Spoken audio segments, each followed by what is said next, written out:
Hi, everybody. My name is Lyndon Walker, and I'm from the state of Colorado, and I'll be moderating today's panel.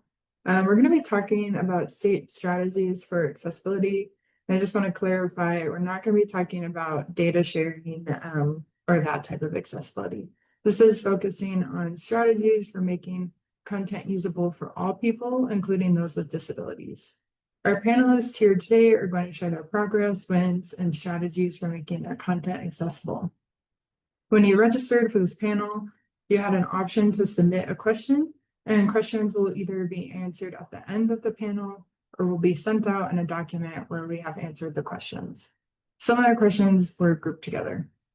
If you would like an introduction to accessibility law and WCAG, there are resources in the document as well as past webinars. We're going to start out today with some introductions, and then we'll jump into the questions. Feel free to drop any questions in the chat, and if we don't get to them, we can also answer them in the document. Many of the panelists are part of NSGIC's Accessibility Working Group. We meet monthly to discuss accessibility strategies, topics, answer questions, and come up with events like this. If you're interested in joining, want to ask us a question, or just drop into our meetings, you can email info@nsgic.org. And this information is also available in the document, so you don't have to remember. Oh, and Emily just dropped in the chat. All right, so today we have 4 panelists. I'm going to let them introduce themselves. If you could give your name, any accessibility legislation your state has, and maybe mention any state resources that you would like to share, including like presentations or help guides. And then Paul, would you be willing to start that? So I'm just going to give my state introduction, right? All right, awesome. Yeah, I'd be happy to start that. Hello, everybody. Thanks for the opportunity to come and speak with you. My name is Paul Dudley, and I work for the state of Tennessee. And we are in the Department of Finance and Administration, and we're under the Strategic Technology Solutions Group. Essentially, we're the state central IT. We do not have any legislation that's specific to accessibility and web content. As far as the state is concerned, we are, and I think this is important to note because a lot of states are different, is that we're a fee-for-service organization. So again, we're state central IT, so we provide solutions and guidance to our state agency partners, and as well as we end up providing information out to state and local government partners. Excuse me. As far as our accessibility program, as it stands now, we do have a program in place. It's got a great project manager on it.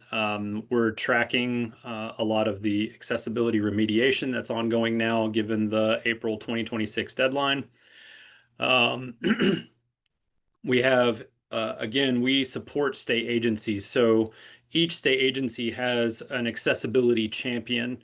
And so communication is then filtered out through those champions, and they're able to ask questions that kind of funnel back up to the state IT. In addition, we're involved in training and awareness. So we're providing access and resources to our state agency partners who also have GIS software or web content that they're developing that they're going to need to make accessible and make accessible from here on out. So we've been providing information out to our state agency partners. We have an internally facing websites. We don't have, unfortunately, any publicly facing resources, public-facing resources that we could share with you today. And I also have to mention, too, that I'm part of a really great team, and we've been engaged with the NSGIC Accessibility Working Group. Special shout out to Matt Lane and Carrie Sadley on the Tennessee team, and they've been doing lots of awesome work in coordination with me as well. So, yeah, thanks. Awesome, thanks. Stephen, do you want to go next? Sure thing. Hello, everyone. I am Stephen Polachek, Director of IT Accessibility Policy and Programs at the Maryland Department of Disabilities. So my office, my team, is responsible for helping other state agencies implement digital accessibility practices through one of 3 ways. We perform evaluations, looking at people's websites, software, documents, in giving suggestions on how to fix them up, and in some cases assisting with that remediation. Second is training and education. We provide monthly public webinars on our YouTube channel. Username is MDTAP Video, MDTAP Video. We're part of the Assistive Technology Program in the state. And we also provide training on request and in some cases as needed to other state agencies. One of our biggest successes has been the launch of a training catalog of short 5 to 10 minute modules on different programs, different topics of accessibility within the state's internal learning system. So that's been a major thing. And then the final part is procurement, assisting procurement officers with language and requests about accessibility and in enforcing Maryland's non-visual access clause, which is our accessibility law requiring the state to purchase accessible IT. That is mostly enforced by the Department of IT's Office of Accessibility that we work closely with, and is led by Andrew Drummond. Some of you may know of him. He's the State Director of Accessibility, and his office is responsible for the governance and policy that is released by the Department of IT through the Accessibility Officers Initiative, which establishes, kind of like Paul mentioned, kind of accessibility champions in every executive branch state agency. Thank you. Awesome, thanks, Stephen. Kyle, do you want to go next? Sure, thank you. Good afternoon, everyone. This is Kyle Clem. I'm with the state of Michigan. I'm the geospatial services manager for our Department of Technology Management and Budget. Like Paul's in Tennessee, our IT is centralized. We do have embedded IT agency services. So each agency kind of has like embedded IT support with them, and I'm more part of the, I guess, or what we call the Center for Shared Solutions. So I support all of the, my team supports all of the agencies. My team is also where we house our different GIS contracts, such as like our enterprise license agreement with Esri, and we also administer and maintain all of the ArcGIS servers and things of that nature with directly with my team for all agencies. We are at the beginning or more beginning of adopting the accessibility stage for GIS. So we don't have many resources available out right now to share out. We don't have any legislation in place, but we are fortunate that we have our digital accessibility testing team that's actually right within our bureau.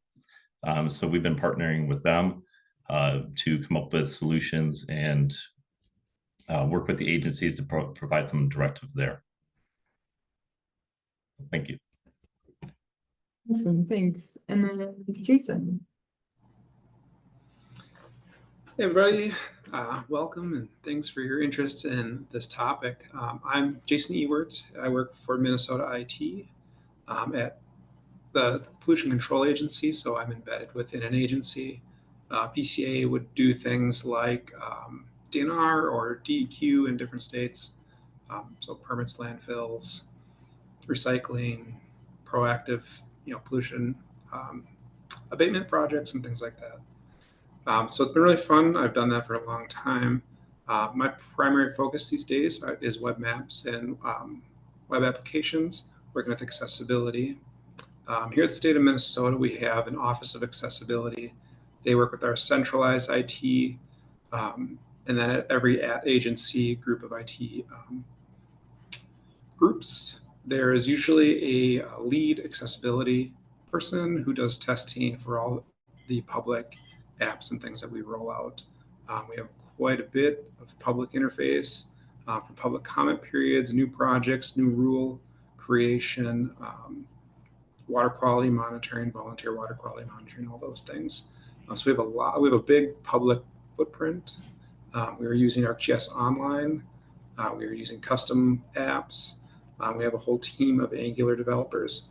So when you're doing like a permit application or something, those apps would be in Angular, and they'd have map front ends for drawing your site and telling us where you are, and that kind of thing.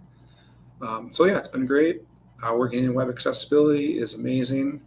Lots of fun problems, lots of fun solutions, and again, thanks for being here. Thanks, Jason. All right, now we can jump into the questions. My first question is, what first steps have you found most helpful to get started with GIS accessibility? And Kyle and Paul, I know that y'all are more at the beginning of your accessibility journey, so I was hoping that you'd be able to answer these for that question.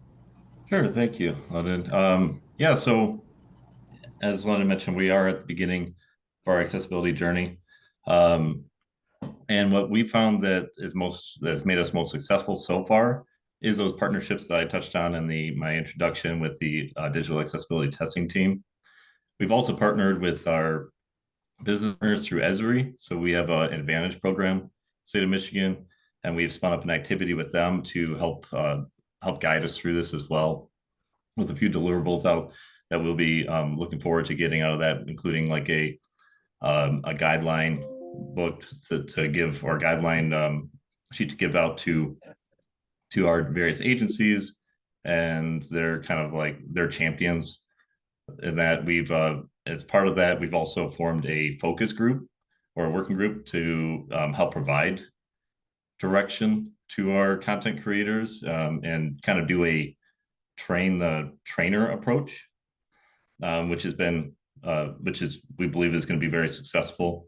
And one of the things that we found that's most helpful is identifying a champion that to kind of lead the effort and keep a pulse on it. So, keep the initiative going. So fortunately for that case, for the state of Michigan and GIS, that's me. So I've been kind of working with the teams and coordinating the focus groups, and really working with them to kind of, schedule meetings, make sure that we're on track with things, providing guidance where possible, and so forth. So I would recommend for anyone that's looking to kind of, start their journey, is to just start it, right? You have to start somewhere. Just go ahead and start the movement yourself, or identify a champion to do so. You don't have to be proficient in everything right off the bat. You can go ahead and start, you have to start somewhere. So just go ahead, and the hardest thing to do is just, to actually get that, to get started. So I'd recommend just kind of reaching out, seeing if you can get volunteers. Everyone on our focus group is strictly volunteer based. So I just put out a word. We have a WebGIS team, essentially the primary administrators for WebGIS content across our agencies, that meets monthly. And I reach out to them and said, hey, is there anyone interested in joining the focus group? And you'd be surprised how much feedback you'll actually get, where people are actually very interested in this topic. I had, I think within the first week, I had 9 to 10 people already. And of course it's focus groups, so I didn't want to add too many people in. So I had to cut a cap on that just so we could stay focused. But yeah, you would be surprised how much interest is out there. So I recommend just identifying that champion, whether that's yourself or someone else, and kind of going for it. As part of that, though, you need some direction and so forth. So a lot of it is planning. One thing that I've found that has been a need that we'll be creating here soon is a tracking mechanism. So say we find some issues with, depending on the product you're using, we're at State of Michigan, we're using Esri products.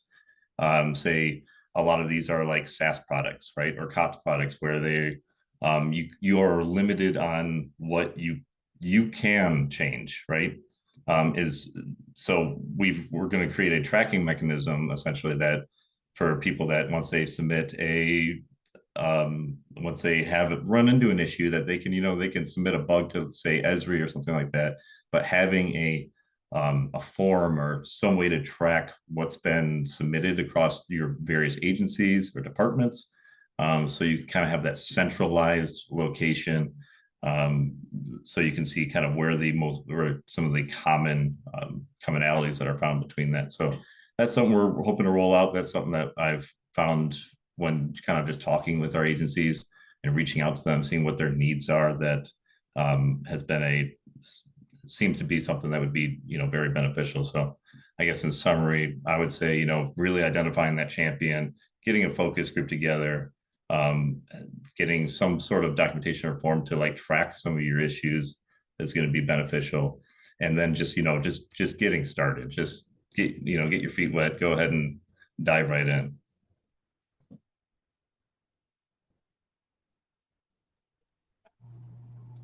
Awesome. And I'll follow up. I'll second a lot of those great first steps, and the first one, I guess, that kind of piggybacks on that is get communication out to those that need it.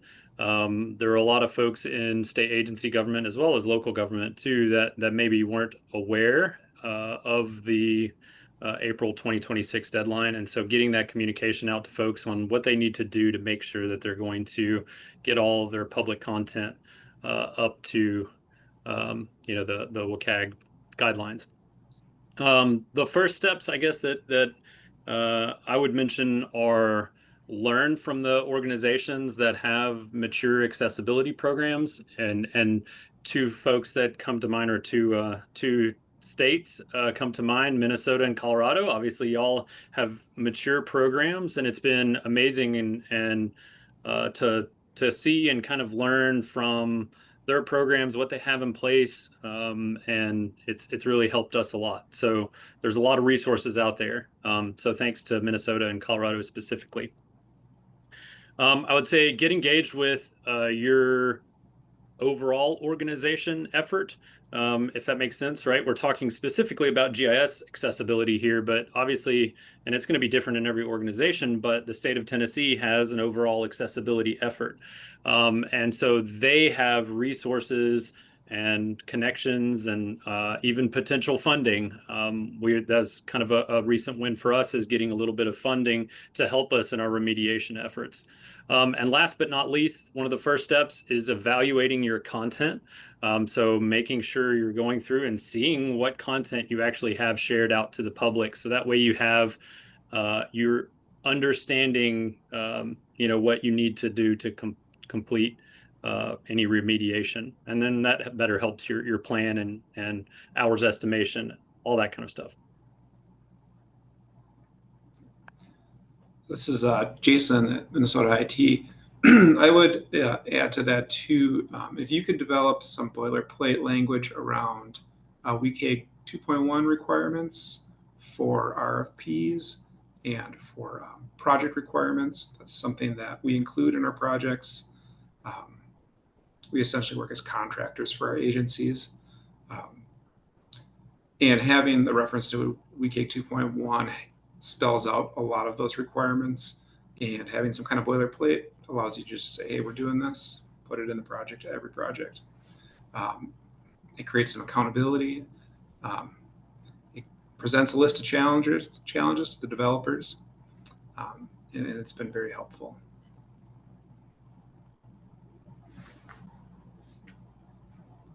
Thank you, everybody. Yeah, those are some really important points. Like having an accessibility champion is extremely helpful, and having that language is great to have. We had a lot of questions in the questions we received when people signed up about vision impairments. And the next question is, what are some techniques you have for making maps accessible to people with vision impairments? This could be like color vision deficiencies or people who may have low vision. Maybe we could start this out with Jason, since I know you've worked a lot on this. Yeah, this is Jason. So there's a whole range of visual impairments, visual disabilities. A couple of the big things that are super helpful is that you meet your page zoom requirements. So as you zoom in your page, you're going to want your labels to zoom. Your map is essentially an image, so that's a great place to start. And what do any web images need to have? Some descriptive alt text. Maps, we have lots of data. We could use that data to describe our maps. We could have that description read to our users through like an ARIA Live region. So we really have a lot of tools to communicate the visual images that we're creating through our maps. We also want to have some alternatives. So, as map makers, we are very good at communicating information. We've done a lot of creation of color maps that we know are going to be printed in black and white. And I think as a group, we're very good at having good intuition for communicating to our users. So we can do that through a map, maybe through a list, and provide that alternative format. When you do that, you want to choose your own adventure. You want to have that first. Don't lead with that. We all choose our own adventures whenever we go to websites. And so having more options for consuming information and messaging that we're trying to communicate is great. But yeah, I think web maps have a really awesome potential to describe themselves with the data that we load into the browser. So that's a really neat technique. Of course, when you're dealing with background imagery or changing a background, base maps, and your foreground content, meeting color accessibility guidance is not always going to be possible because it's so dynamic, or we create too many label classes or feature information classes. There's just too much we're trying to communicate through color. So don't forget about shape. Don't forget about texture. We have these tools, and we've been using them ever since we've been printing maps in multiple formats. So fall back on your cartography, your training, and your ability to communicate. All right, this is Stephen. I just wanted to add on to that, is that because these online maps, as Jason said, are so dynamic and present so much information, Mm-hmm. a lot of it comes down to more thinking about how can we enhance the user's experience? Yes. Give them the tools that they can change the base map to something that suits them, making sure that when we're putting together our interface, what is this map's purpose? What am I trying to communicate to the user? In some cases, is that list or providing that table that's in a lot of Esri products. Just letting the user have access to that solves a lot of problems and lets them move to that. And in the case of someone who's maybe totally blind that the map has no real function for, rather than having to tab through all of the separate little data points, they can just go to the table, sort by a column, and start reading through that column to find what they're looking for efficiently. So it's not just, thinking about are we able to get them there, but can they actually get something out of the experience and enjoy it? So the smoother we can make the Mm-hmm. experience, the better. Yeah, and I would take that one step further. I mean, we communicate spatial information through maps, but spatial information isn't necessarily totally visual.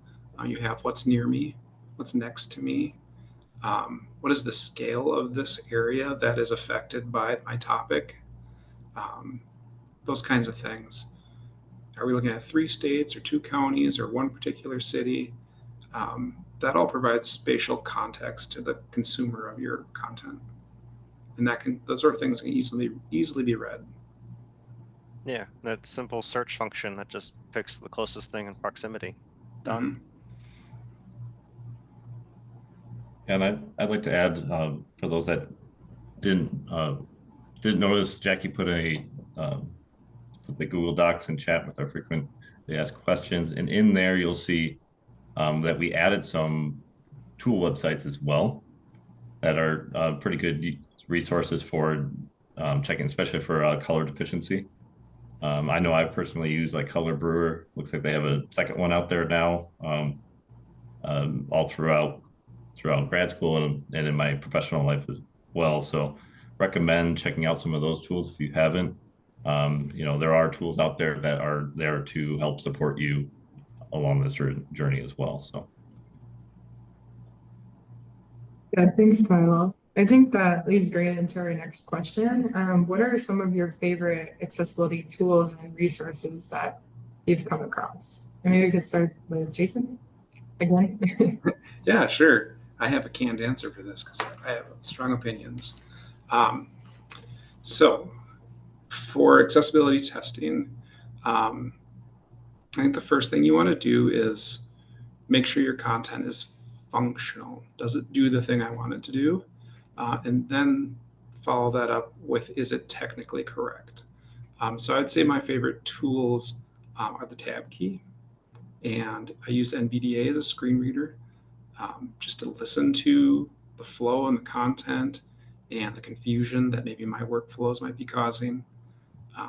And that gets into the design and the user experience. I think those are the most important things to test. And once you have a site that works from that perspective, then start using things like Andy and what's the other one? Wave that I use to make sure you're technically correct in your labeling and you're labeled by buttons and form fields and autofill and that kind of thing.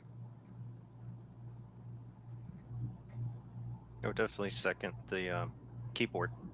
Just using the keyboard, because a lot of assistive technology relies on the same commands that the keyboard uses. So like the screen reader, but voice control or eye tracking, all of those kind of use the same API to access the interface. And then also making sure there's a visual focus indicator, because if you're tapping through, you might be on that link, but if you don't know on that link, what are you pressing? And so a user might decide, all right, I'm done here, or there's nothing I can do here. So that's really important. Yep, okay. Kyle, I just saw you posted a bunch of tools, and those are pretty much everything else I use. Mm-hmm. You know, there is one accessible color picker that is from Mobile Access. It's a Chrome extension that's useful for just kind of quick in-page color testing rather than scanning the whole page or something like that. So that's another one I would add on. But outside of that, it's a lot of manual testing. One thing to keep in mind, though, as you're running through the keyboard is, again, thinking about the user experience. If you press a button, does it give feedback or does it take you somewhere? Because this sometimes happens with like the search bar. You press the little, search icon, and then that bar opens up. You can enter text. But if it doesn't go to that, or that's not the next thing, and it starts going down the other buttons in the list, the user's going to be confused and be like, how do I get to this? Why is that not there? So think about just like what you kind of expect to happen when you're Mm-hmm. using a computer. That's the same thing the user's going to experience.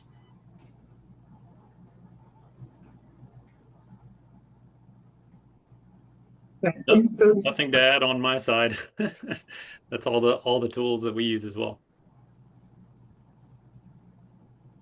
yeah, I think those are really good points. I wrote down, so Jason, is it functional and is it technically correct? Because if you have a button but it doesn't go anywhere, then your testing isn't going to work anyway. So I really like that you pointed that out. And maybe shifting gears a little bit, how have you advocated for accessibility, including how did you get leadership support? I know it's a little bit easier with the law that is coming out. More people know about it, but you still have to work to get that support in maybe the GIS side.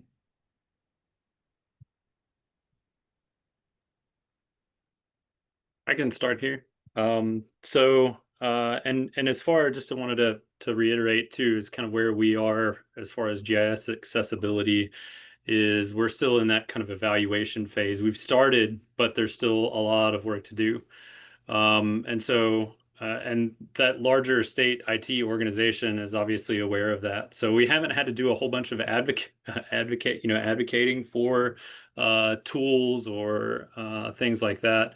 There's already that larger ongoing effort. But we do have a goal to get all of those new applications to have accessibility built in. We had some basic accessibility requirements for our CMS already in place, and that's a content management system. So that's all of our state IT or state websites are all under this, using this particular management system. And so, and that's handled by a different team. But there's obvious support from a lot of different places. So hope that answers the question.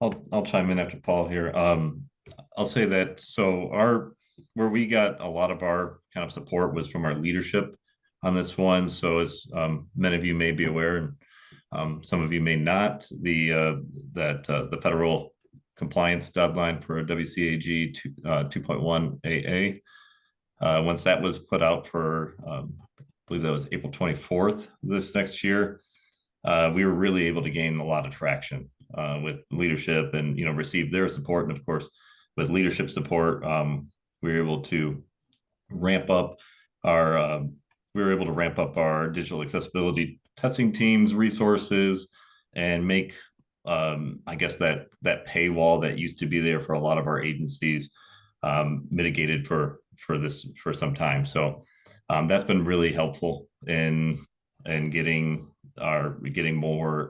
more applications reviewed, because right now it's our goal to have all of our public facing applications reviewed and support up to WCAG 2.1 AA ahead of that deadline.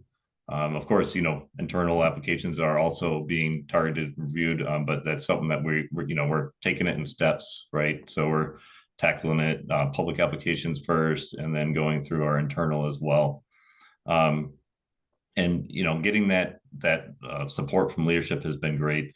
We've been able to then help spread the word and gain kind of advocacy from the agency level through our various user groups. So I've used our web GIS user group, which I had mentioned previously, which is essentially that I've got a monthly meeting that I meet with all the agencies, primary contacts, that we'll call them, they're like lead GIS administrators for their ArcGIS Onlines and so forth, the main content creators, and kind of spread the awareness there. So they're able to do that kind of that trickle down effect. So it's really been that spreading the communication and letting everyone know that this is something that we need to spend time and resources on, has been very beneficial. And everyone's been kind of receptive of that, and we've been able to form those focus groups and be able to provide that support that is needed from the content creators.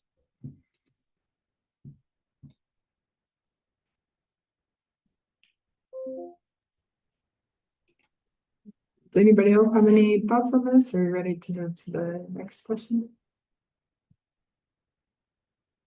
I got one. This is Jason. I have one more thing to add. So at our agency, the agency has a communications team, and then we also have Minute as another entity, the IT entity. And we're both kind of on the same page of reviewing public content and testing it for accessibility.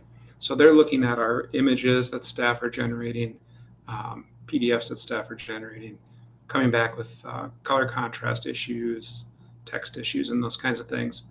So to be on the same page as a communications team in a world where staff are creating content, or maybe they're creating ArcGIS Online web apps, has been tremendously helpful.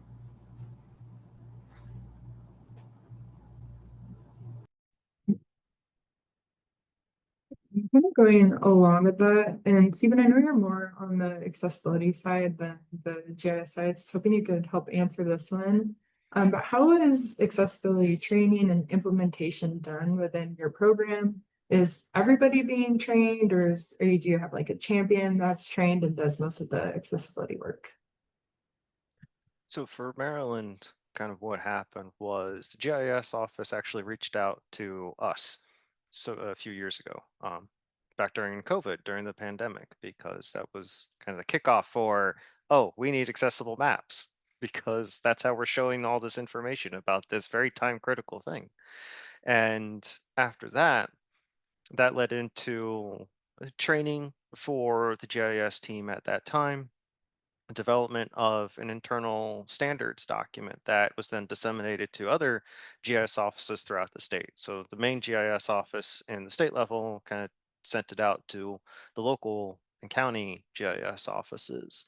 Um, from there, training was offered kind of on a wider scale, or recordings were provided, that information. After that point, the GIS team implemented two things. One is anything they produce, any new websites or new applications or whatever go through accessibility testing, either through my team or the Do It Office of Accessibility team. The second thing is that they develop their own internal working group where they provide training to new members of the GIS offices, and then also are sharing resources across all of the various groups, local, county, and state level, so that anyone who discovers a new way to deal with a problem, or here's how we solve this issue, or hey, I need help with trying to add this color blind base map to this application, they're able to do that. And then if for whatever reason they have need for additional training or such, they can reach out to myself and my team to get additional training as they need, or do presentations, whatever they need.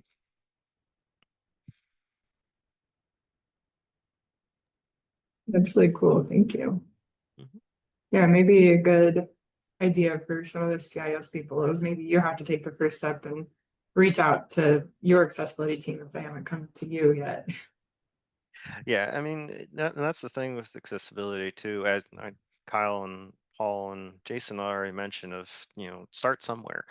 It can just be very simple, just looking at just trying out the interface with the keyboard, trying to address color issues. But then, if you really want to dig into the meat of it, contact the right people. There's subject matter experts in this group here. There's other ones in your state. There's outside organizations. We're very fortunate here in Maryland that we're host to the National Federation of the Blind's headquarters, and their Center for Excellence in Non-Visual Access team.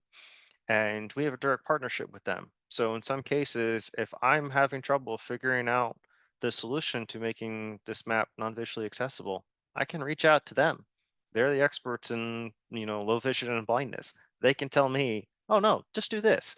And that I can pass on to the GIS office. So having those kind of connections or knowing the right people to go to address these problems really helps. Yeah, those are some great points.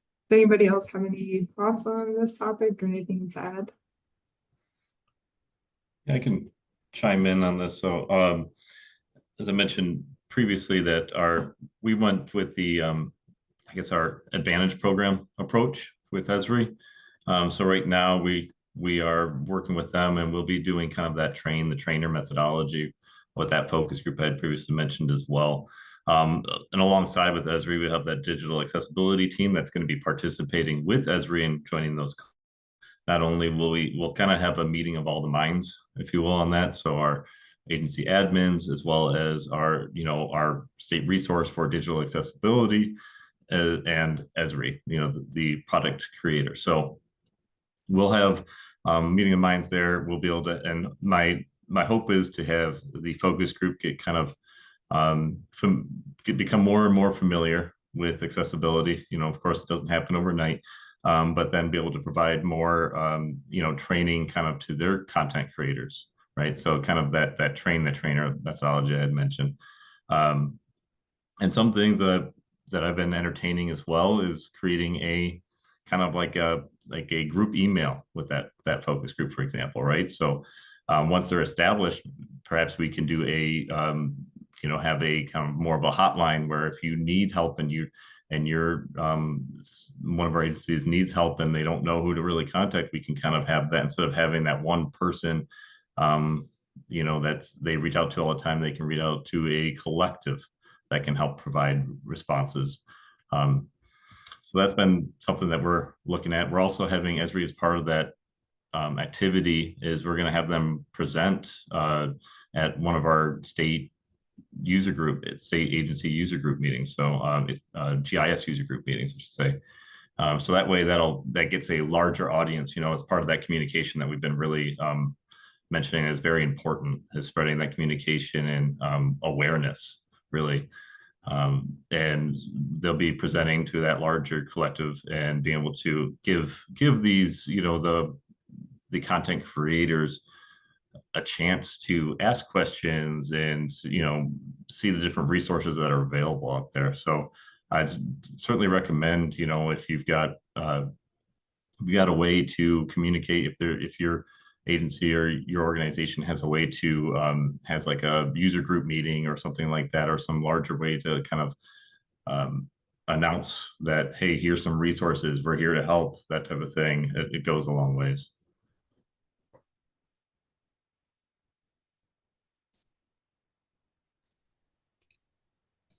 Yeah, thank you. Do you maybe, is there like a resource to learn more about the Esri Advantage program that you know of? Because I don't know if maybe some people don't know what it is here. Yeah, so the Esri Advantage program is essentially, it's a partnership. So of course it costs money, but it's through their professional services. You do get a dedicated resource that essentially acts as a kind of like a project manager, if you will, and what they call credits you get. So once you purchase, and they can go more in detail, I'm not going to very high level, but you basically can get credits that you can spin up activities and do things directly with Esri, and they help you essentially get into contact with other resources within Esri that you may be a little bit more difficult to reach out to, like the product team sometimes, or direct support for just various things that you may be interested in, like accessibility is a prime example of this one, since we're talking about that. But yeah, there is, of course, the paywall with that too. So keep that in mind, but it is through their professional services. So if you're looking to purchase something through Esri, or so, if you go through your representative there, they can tell you more about it. Awesome. Thanks. Just something real quick too is, I don't know if that's on our additional mapping accessibility resources, but Esri does have a learning plan that they just recently launched. I saw that come out a couple of days ago from Jessica McCall, the accessibility lead. And so there's some good other additional resources out there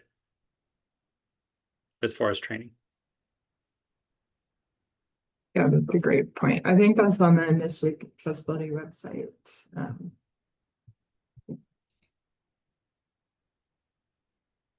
And another question I have is, what has been your biggest accessibility success?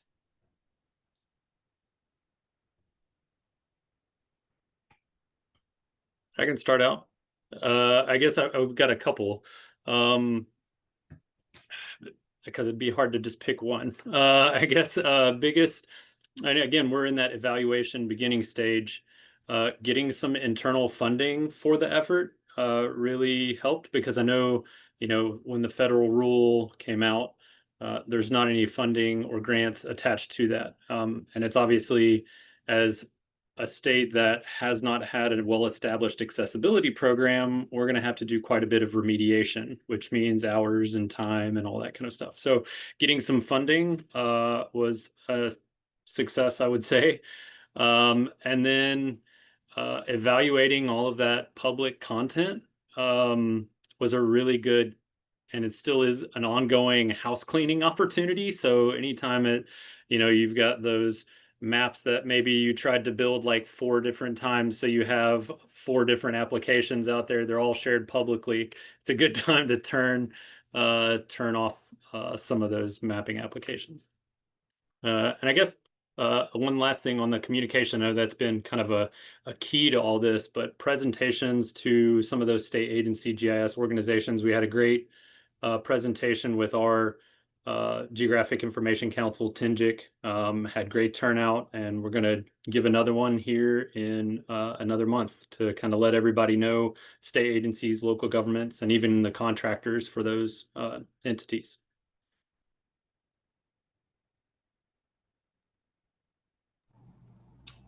This is Jason again.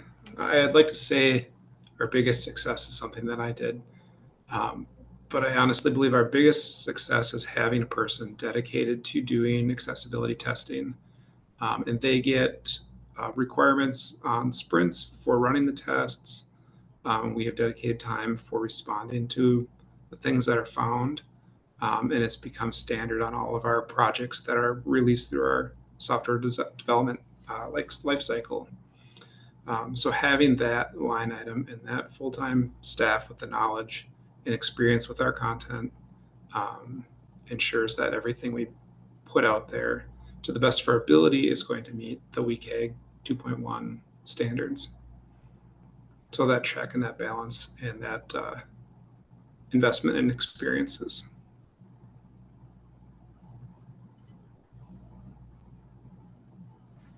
I would say kind of the same thing for us here in Maryland as what Paul and Jason have said of the GIS office implementing accessibility just into their work practices, that they go through an evaluation before they publish things, that internally they are making sure that it's part of the development of any new content.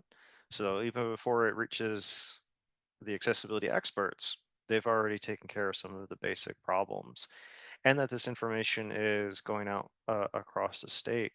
Uh, that, because I gave a presentation to the Baltimore GIS committee, and then Montgomery Parks or Montgomery County Park Service reached out to me to show me, hey, this is what we've been doing. Do you have any feedback? And they're doing phenomenal work. So the fact that these local and county governments are also working on this and communicating with accessibility experts and also the state level, and they're all sharing these resources, because Montgomery Parks gave a presentation to the state level office about what they've done and what maybe the state level could use. And that kind of network is really helping lift the whole state up in terms of accessibility.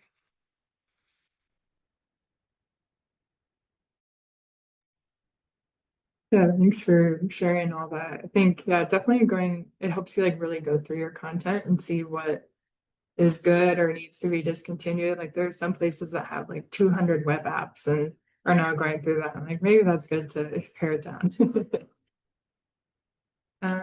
Cool. I think maybe we have time for one more question before we look at some of the audience questions. But what has been your biggest lesson learned in accessibility? And I know we've kind of touched on this a little bit, but if you have any extra ideas, throw them out.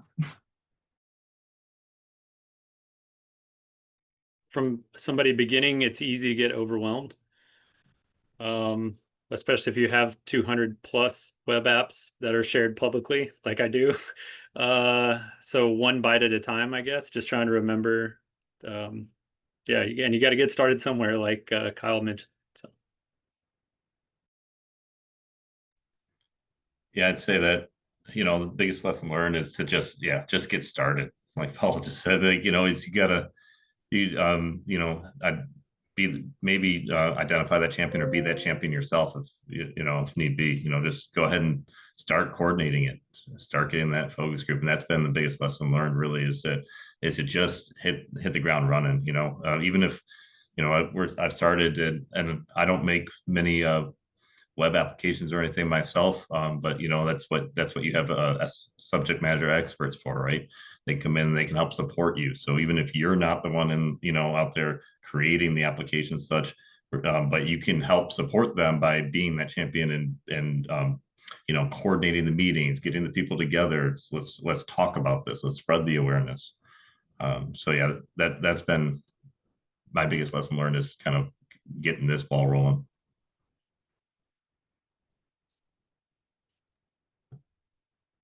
Definitely second that, and what was just posted in the chat about the progress, not perfection, that Erica posted. That, yeah, accessibility is never a one and done thing. You got to keep on it. And so, like Kyle and Paul have said, start simple, because you can always add on to it. You can always improve other things. And then the software and such, Esri and any other application you're using, they're working to improve these things. So especially if we keep giving them feedback on what to improve, that's drastically important. That the tools themselves have limitations, but the more we can tell the vendor and push on the vendor, hey, we need the capability to do X, Y, Z, the better it is for all of us. So getting creative with those solutions sometimes, and then going to Esri and saying, hey, we need to do this in order to solve this problem. Can you make a better way to do this for us?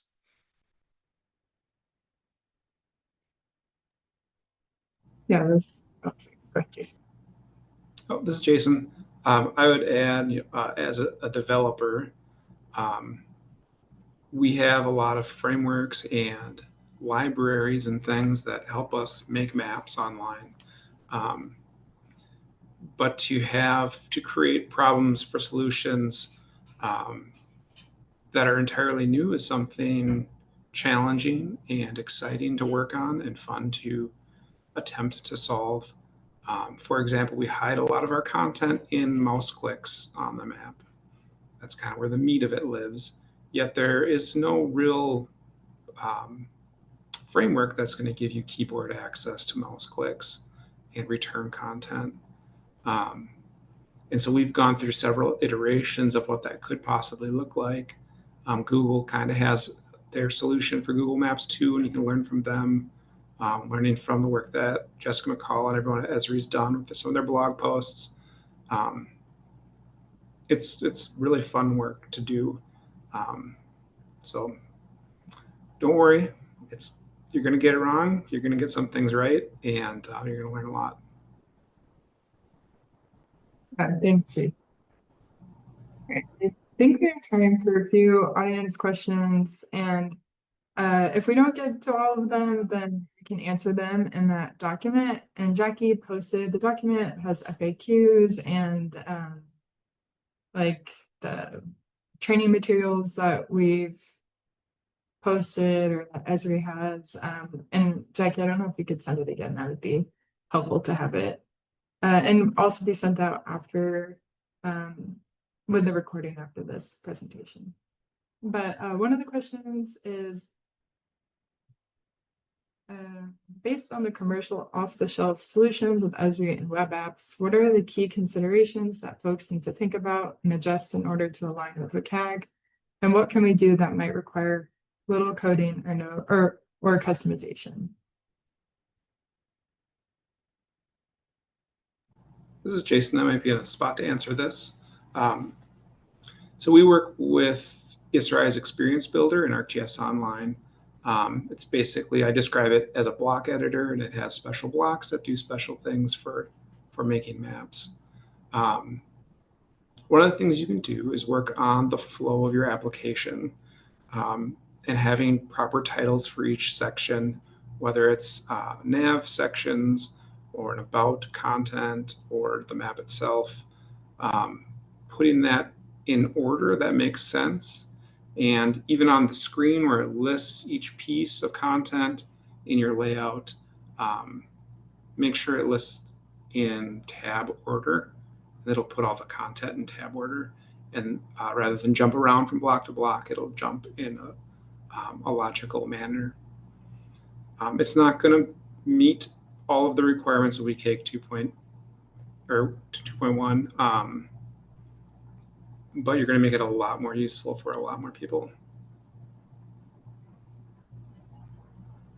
Yeah, that's a great point. I think too, the learning plan that Esri has come out, Jessica McCall did these videos, and the most recent one, it's the third one in the series, is about applications specifically, and they talk about how to make them more accessible. Definitely recommend that. Another question that we got was, I recently learned one of our employees who has worked here for over a decade is colorblind, and that has hindered him from maintaining data.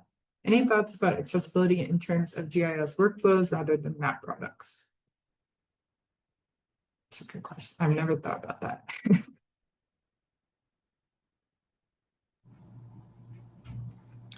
This is Jason. We mentioned several times public communication, but accessibility is important for everyone you work with.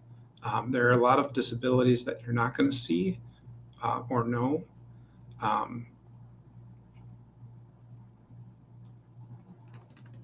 Specific advice, like for data editing, fall back on the workflow. Don't rely solely on color. Test your keyboard accessibility. Make sure you can tab around to all the elements. In whatever you are building, that's going to be important. If your workflow requires Pro, maybe it's something you could do in your enterprise and create a specific application for editing. We do that here at the PCA for all kinds of things, institutional control areas, and I can't think of a lot of point editing, monitoring locations, and things like that. But rather present something with ArcGIS Pro, present them with a web application that you're hosted in your enterprise. That can be tremendously helpful.